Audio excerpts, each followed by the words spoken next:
Hello viewers, আসসালামু আলাইকুম। আশাস কিচেনে আপনাদের স্বাগতম। আশা করি সবাই ভালো আছেন। আমিও ভালো আছি আলহামদুলিল্লাহ। আমাদের আজকের রেসিপি থাই চিলি সস। এই সসটা অনেক খাবারেই ব্যবহার করা যায়, চলুন দেখে নেই।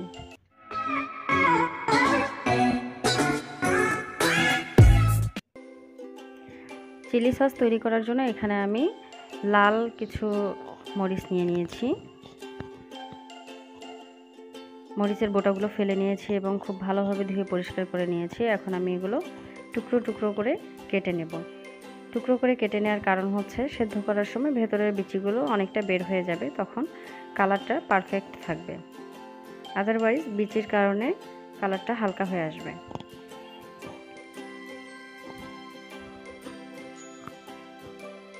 আর হ্যাঁ, বলতে ভুলে গিয়েছি, এখানে আমি 500 গ্রামের মতো মরিচ নিয়েছি। এখন আমি এগুলো একটি কুকারে সেদ্ধ দিয়ে দিব।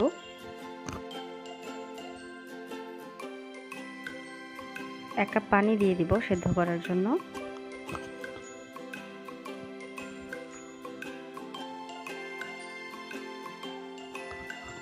কয়েকটি রসুনের কোয়া দিয়ে দিব। একটু নাড়াচাড়া করে এখন আমি ঢেকে সেদ্ধ করতে দেব।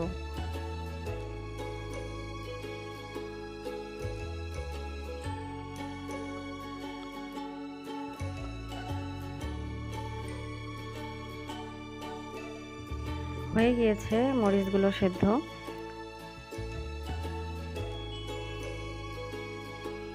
দেখতেই পাচ্ছেন অনেকটা সফট হয়েছে। এখন আমি এগুলো তুলে নেব এবং চালনি দিয়ে একটু ঝেঁকে ঝেঁকে তুলে নেব, এই জন্য যে যেন বিচিগুলো নিচে পড়ে থাকে।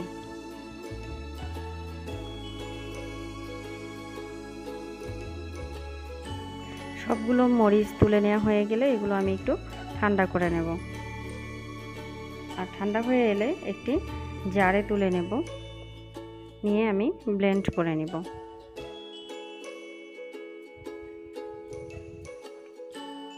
দেখতে পাচ্ছেন এখানে আমি একটি জারে তুলে নিয়েছি আর ব্লেন্ডও করে ফেলেছি। ব্লেন্ড করা হয়ে গেলে এখন আমি এগুলো একটা চালনি দিয়ে চেলে নিব।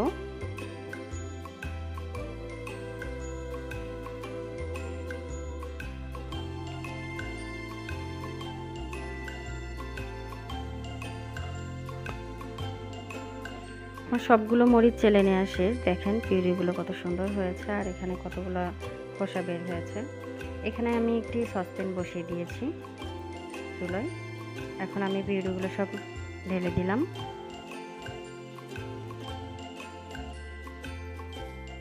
বাটিতে অবশিষ্ট যে পিউরিগুলো লেগে আছে এটাতে আমি হাফ কাপের মতো সাদা সিরকাটা দিয়ে বাটিটা আমি ধুয়ে পিউরিগুলোতে দিয়ে দিব।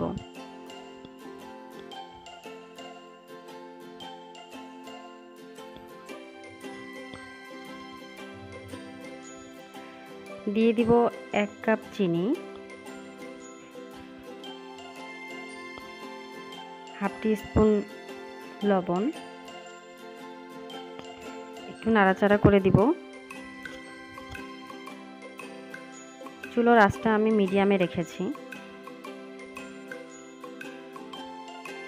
এখানে আমি দিয়ে দিব 1 কাপ টমেটো পিউরি।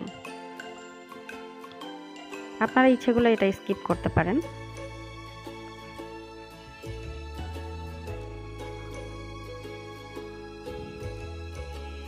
আমার কাছে মনে হয়েছে যে চিনিটা কম হয়েছে, আমি টেস্ট করে দেখেছিলাম, এর জন্য আমি আবারও হাফ কাপ চিনি দিলাম।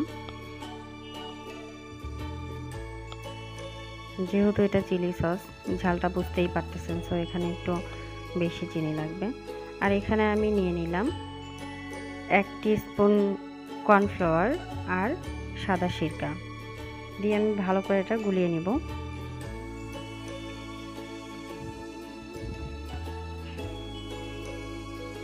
আমার সসটা প্রায় হয়ে আসছে, দেখতে পাচ্ছেন। এরকম যখন ফুটন্ত ফুটে উঠবে তখন আমি কর্নফ্লাওয়ারটা দিয়ে দিব,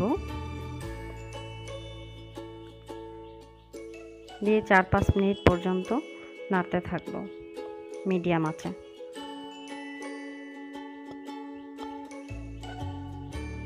টেক্সচারটা দেখেন কত সুন্দর আসছে। আমি একটি প্লেটে করে নিয়ে দেখালাম, একদম পারফেক্ট হয়ে গিয়েছে। এখন একটি বাটিতে তুলে নিচ্ছি। ব্যাস হয়ে গিয়েছে আমার থাই চিলি সস। আপনারা বাসায় অবশ্যই ট্রাই করবেন আর আমাকে জানাবেন কমেন্টে কেমন লাগলো। পরবর্তীতে আবার নতুন কোনো ভিডিও নিয়ে আপনাদের সামনে আসব। সেই পর্যন্ত ভালো থাকবেন, সুস্থ থাকবেন, আর আমার চ্যানেলটি অবশ্যই সাবস্ক্রাইব করবেন, শেয়ার করবেন, লাইক দেবেন। আল্লাহ হাফেজ।